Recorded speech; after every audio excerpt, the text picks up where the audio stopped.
தேனி அதிமுக வேட்பாளர் நாராயணசாமி கட்சி தொண்டர்களுடன் ஊர்வலமாக சென்று வேட்புமனு தாக்கல் செய்ய உள்ளார். கூடுதல் விவரங்களோடு இணைகிறார் செய்தியாளர் பாலாஜி. பாலாஜி, வணக்கம். மேலும் விவரங்கள்.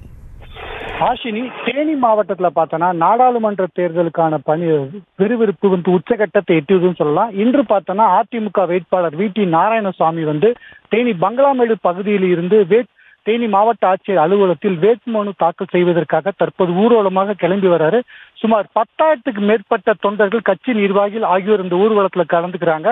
அதாவது வேட்புமனு தாக்கல் செய்யும் இந்த ஊர்வலத்தில் ஏறு வாகனத்தில் பார்த்தோன்னா முன்னாள் அமைச்சர் ஆர்.பி. உதயகுமார் மற்றும் கூட்டணி கட்சி தலைவர் அனைவருமே ஊர்வலமாக கிளம்பி வந்துகிட்டு இருக்காங்க. இந்த 10,000க்கு மேற்பட்டோர் தேனியில கூடியதால் பார்த்தோன்னா தேனியில பல்வேறு இடங்களில் போக்குவரத்து பாதிப்பு ஏற்பட்டுள்ளது. ஹாஷினி, விவரங்களை வழங்கியமைக்கு நன்றி பாலாஜி. செய்திகளை உடனுக்குடனும் துல்லியமாகவும் தெரிந்து கொள்ள சப்ஸ்கிரைப் பண்ணுங்க.